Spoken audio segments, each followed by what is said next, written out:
ክልል ወለጋ ተደጋጋሚ የጦር ሄሊኮፕተሮች ድብደባ መፈጸሙን ሰማ። በአማራ ክልል ደግሞ በጎጃም መከላከያ ገደልኳቸው ያላቸው የፋኖ አመራሮችና ወደቀች የተባለችው ድሮን ጉዳይ መነጋገሪያ ሆኗል። አገዛዙ እነዚህን ሁለት ግዙፍ ክልሎች የውጊያ ሜዳው ካደረጋቸው ዓመታት አልፏል። ሁሉም የጦር መሳሪያዎችና የሰራዊት ክፍሎቹ የሚሞክርባቸው ስምሪትም የተሰጠባቸው ሆነዋልና በኦሮሚያ ክልል ትናንት በተለይም በኪረም ወረዳ የተለያዩ አካባቢዎች ለሰዓታት የዘለቀውና የተከናወነው የአየር ድብደባም ስርዓቱ ሁሉንም አቅሞችን ጥቅም ላይ እያዋለበት የሚገኝ ጦርነት ውስጥ ስለመሆኑ ማሳያ ተደርጎ እየተነሳ ያለ ነው። እኩለ ቀን አካባቢ የተፈጸመው ይህ የጦር ጀቶች ድብደባ በዘፈቀደ የደረሰም በአመዛኙ በተራራማና ጫካ ስፍራዎች ላይ የተፈጸመም በቁጥር በውል ያልታወቁ ሰዎችና የቁም ከብቶችንም የገደለ ስለመሆኑም ተሰምቷል። ጀነራሉን በቅርቡ ባጣበት በዚሁ በወለጋ ቀጠና ላለፉት ሳምንታት የድሮንና የጀት ጥቃቶች ጭምር ማድረሱም የሚታወቅ ነው። ወደ ሰሜን ከሚደረግ ጦርነት አስቀድሞ ጽንፈኛውን ማጽዳት አሊያም ማዳከም በሚል በአማራ ክልል እየተደረጉ የሚገኙ ዘመቻዎችን ተከትሎ ደግሞ ጠንካራ ውጊያዎች በተለያዩ ስፍራዎች መከናወናቸው ቀጥሏል። በዋግኽምራ ዞን ደሃና አምዶወርቅ አቅራቢያ ወደ ፋኖ ኃይሎች ይዞታዎች የተደረገ ዘመቻን ተከትሎ የተደረገው የተኩስ ልውውጥ የፖሊስ አመራርን ጨምሮ ጥቂት የማይባሉ ሰዎች የተገደሉበት ስለመሆኑም ታውቋል። በደቡብ ጎንደር ከደብረ ታቦር ወደ ጋሳይ ባለው አቅጣጫ ተመሳሳይ ስምሪት ተሰጥቶ የተከፈተ ተኩስም እንዲሁ መጠኑ በውል ያልታወቀው ጉዳትን አስከትሏል። በሌላኛው የጎንደር አቅጣጫ ዳባት ቀጠናና አርማጭሆም እንዲሁ ባለፉት ቀናት ተመሳሳይ ገጽታ ያላቸው ዘመቻዎች ነበሩ። በሰሜን ወሎ ዞን ራያ ቆቦ ሮቢት ዙሪያም የነበረ የከባድ መሳሪያ ድብደባም እንዲሁም በላስታና አጋዞ የተለያዩ ስፍራዎች የነበሩ ውጊያዎችም ሌሎች ማሳያዎች ናቸው። በጎጃም ቀጠና ትናንትና ከትናንት በስቲያ የነበሩ ሁለት ሁነቶች ደግሞ መነጋገሪያ ሆኗል። ሌላኛው ደግሞ ከትናንት በስቲያ የመከላከያ ሰራዊቱ በደጋ ዳሞት ባደረጉት ኦፕሬሽን 116 ጽንፈኞች እንደመሰሱ ያለበት መረጃውን ሲያሰራጭ ገደልኳቸው ያላቸውን 6 አመራሮችን የተመለከተ ነው። ከነዚህ በስም በሰራዊቱ ገጽ ላይ ከተጠቀሱት ግለሰቦች መካከል 3 ወደ መገናኛ ብዙሃን ቀርበው እንዳልተገደሉ ሲናገሩ ተስተውሏል። በዚህ ክልል የቀጠለው ጦርነት በፕሮፓጋንዳ ዘመቻዎች ጭምር የታጀበ መሆኑን ተከትሎም ትክክለኛ መረጃዎችን ማግኘት አዳጋች ሆኖም ከርሟል። የማያዳግተው ጉዳይ ግን በፖለቲካዊ አመለካከት የተለያዩ ኢትዮጵያውያን በሌሎች ኢትዮጵያውያን ገደልኩ እያሉ የሚቆምም የቆመም የእርስ በርስ ጦርነት አለመኖሩ ነው። በትግራይ ክልል እየተደረገ ነው የተባለው የግዳጅ ወታደራዊ ምልመላ መነጋገሪያ ሆኗል።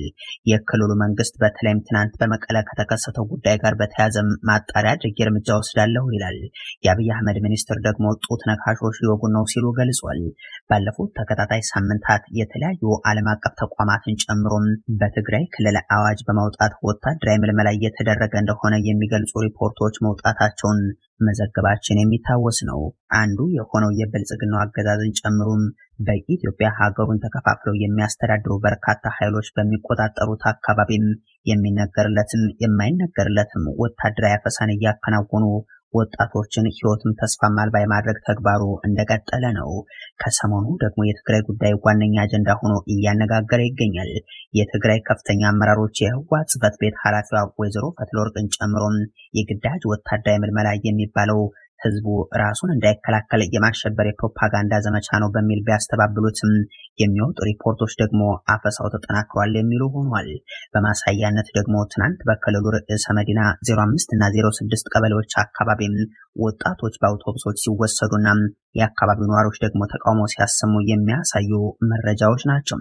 ይህን በተመለከተ ምላሽ የሰጠው የክልሉ መንግስት ደግሞ ወታደራዊ ምልመላውን አላስተባበለም። ይልቁንስ በግዳጅ ምልመላ ያደረጉ አካላት ላይ ምርመራና እርምጃ ወስዳለሁ ሲል ገለጸ እንጂ የትግራይ ኮሚኒኬሽን ቢሮ ኃላፊ አብርሃም ሀጎስ ሜነን ሲናገሩት ሰምተዋል። በትግራይ አሁን ያለውን የቀውስ ሁኔታ በተመለከተ በተለይም ወታደራዊ እንቅስቃሴው ጋር በተያያዘም ቲዲኤፍ መፍረስ አለበት ብለው የሚያምኑ በአንድ በኩል የለም መጠናከር አለበት ብለው የሚያምኑ ደግሞ በሌላ በኩል የሆኑ የክልሉ ልሂቃን በተለያየ ጎራ አስተያየታቸውን ሲያቀርቡ ይደመጣሉ። የተፈናቃዮች ሞት፣ ረሃብ፣ ደሞዝ፣ የነዳጅ የመድኃኒት ጉዳዮች ወዘተም አሁን ቅንጦት ጥያቄዎች ሆኗል። ይህንን የትግራይ ህዝብን መከራ በፈገግታ የሚመለከቱት የኦህዴድ ብልጽግናው ሹማምንትን ገና በ2013 ሲዘምቱ ጀምሮ አብረው ሲዘምቱና ሲያዘምቱ የሚታወቁት የአብይ አህመድ ሚኒስትር የሆኑት አብርሃም በላይ ደግሞ ጡት ነካሽ በሚል ማብራሪያ ተመልሷል። በትግራይ የሚገኘውን አመራር የሽፍታ ስብስብ የሚሉት አብርሃም በላይ ከአፋኝነቱና ጨቋኝነቱ ባሻገር በአፈሙዝ እያስፈራራ እያፈሰም የሀገራችን ኢትዮጵያ ጡት ነካሽ በመሆን ከጠላቶቿ ጋር ወግኖ ሊወጋት ጦርነት እየደገሰ ነው ባይ ናቸው።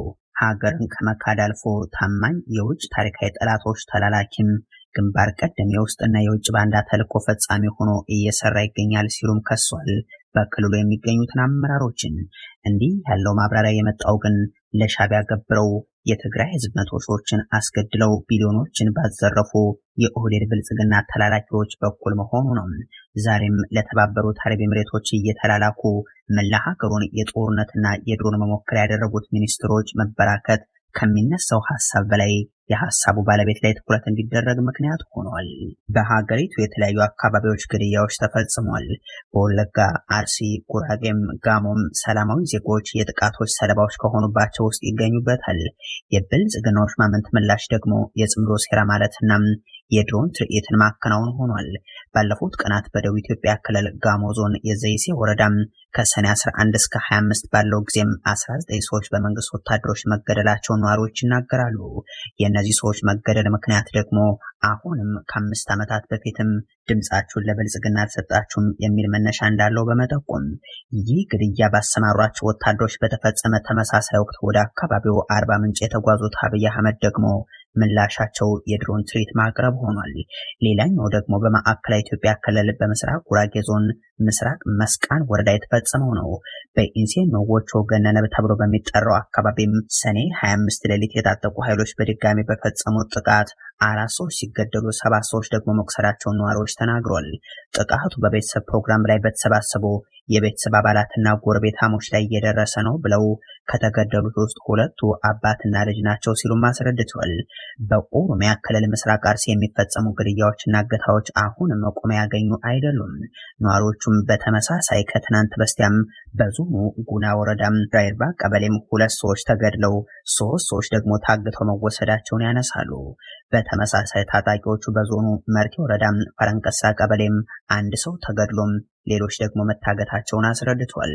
በዚሁ በኦሮሚያ ክልል ከ3 ቀናት በፊት በሆሮ ጉዱሩ ወለጋ አጋምሳም ታጣቂዎች አደረሱት በተባለ ጥቃት 13 ሰዎች መገደላቸውን ነዋሪዎች መናገራቸው የሚታወስ ነው።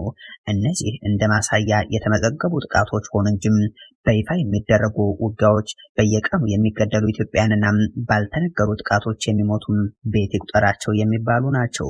የአገዛዙ ሹማምንት ደግሞ አንድ ሰሞኑ ሁሉም ነገር ሰላም ነው እያሉ እየካዱ ከዛ ደግሞ ጽምዶ የሚሉት የኔ ነው የሚል ባለቤት ያልተገኘለትን አካል ተጠያቂ እያደረጉ ቀጥሏል።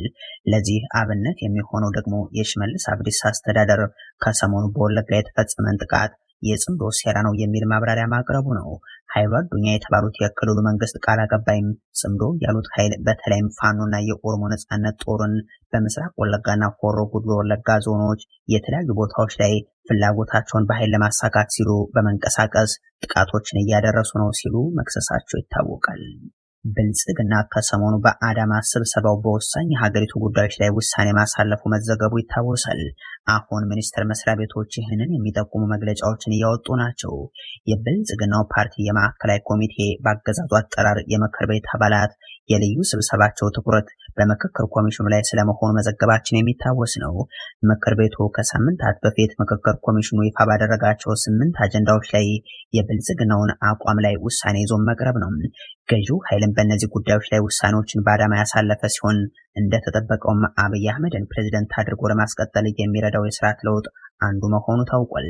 የህገ መንግስቱ ድንጋጌዎች ለውጥ፣ የፌደራል ስርዓቱ ላይ ለውጥ፣ የራስን ዕድል በራስ የመወሰን መብት፣ የአርሶ አደሩ የመሬት ባለቤትነትና የጭሰኝነት ዕጣ ፈንታ ወዘተም ይህ አገዛዙ በመጪው ትውልድ ጭምር ተጽዕኖ ያለው ውሳኔን ይዞ እንደሚቀርብ የተሰማበት መድረክ ሆኗል። ይህንን የሚደግፉ መግለጫዎችን በብልጽግናው ሚኒስቴር መስሪያ ቤቶች በኩል መውጣት ጀምሯል።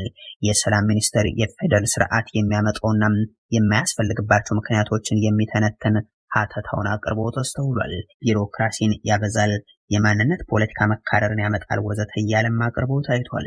ከሰሞኑ መነጋገሪያ ከሆነው ጉዳይ ጋር የተለያዩ አካላት አስተያየት እየሰጡ ሲሆን የፋኖ ኃይሎች ቃል አቀባይ አስረስ ማረ ደግሞ አንዱ ናቸው። ብልጽግና የህገ መንግስት መለወጥን የግድ የሚያደርጉ ትላልቅ አጀንዳዎችን ለምክክር ኮሚሽኑ እንዳስያዘ ሲወራ እየሰማን ነው የሚሉት አመራሩ ጉዳዩ እውነት ይሁንም አይሆንም አገዛዙ አጀንዳ ለመስጠት ጭምር የማይመጥን መሆኑ መታወቅ አለበት ሲሉ ያነሳሉ። አሸባሪዎች እኛ ነን ብሎ በኢህአዴግነቱ የሰራው ኃጢአት እንዲሰረይለት የጠየቀው ጠቅላይ ሚኒስትር በህዝብ ላይ ይፋዊ ጦርነትን ማወጁን ስናስብ እግዚአብሔር ይመስገን እንጂ ሌላ ምን ይባላል የተባለለት የባህር በር ጉዳይ እንደ ጉም መትነኑን ስናስተውል ትበለጽጋለህ የተባለ ህዝብ በደም ጎርፍ መታጠቡን ስንመለከት የሰላም የኖቤል ተሸላሚው መሪ የቀጠናው የቀውስ አባት ሲሆን እያየን የወሰን እና ድንበር ኮሚሽን የተቋቋመለት የክልሎች የእርስ በርስ ግንኙነት በኮሚሽኑ መክሰም መቋጨቱን ተመልክተን ብሔራዊ መግባባት ይፈጥራል የተባለው የእርቀ ሰላም ኮሚሽን ፈርሶ ሀገሪቱ የወቅቱን ከባዱን የእርስ በርስ ጦርነት ያለማቋረጥ እየተካሄደ ባለበት ወዘተ ሁኔታ ውስጥ ይህንን ያገዛዙን አጀንዳ የሚያምን ፖለቲከኛ ያለ አይመስለኝም በማለትም አክሏል ቃል አቀባዩም። ይሁን እንጂ ብልጽግና የተባሉትን ግዙፍ አጀንዳዎችን የማስፈጸም ፖለቲካዊ አቋምም ሆነ አቅም ባይኖረውም በመሰል ጉዳዮች ራሱን እያታለለ የሚቆየውን ልሂቅ አደንዝዞ የተለመደው ተግባሩን ለማከናወን ይመቸው ይሆናል ሲሉም ደምድመዋል። በኢትዮጵያ ውስጥ የሚገኘው ወታደራዊ ካምፕ በሰው አልባ አውሮፕላን መደብደቡ ተነገረም። ይህ በእንዲህ እንዳለ ጦሩ ድሮኖችን መትቸት ያለው ሲል አሳውቋል።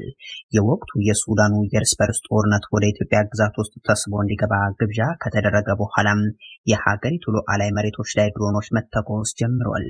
ከዚህ በፊት በቤንሻንጉልና በኦሮሚያ ክልሎች የሱዳን ፈጥኖ ድራሽ ኃይሎች የማሰልጠኛ ካምፕ ተከፍቶላቸው ከአሶሳና ባህር ዳር ኤርፖርቶች ደግሞ የአየር ድጋፍ እየተደረገም የብልጽግናው አገዛዝ ኢትዮጵያን በዚህ ቀጠና ጦርነት ውስጥ መክተቱ ሲዘገብ መቆየቱም የሚታወቅ ነው።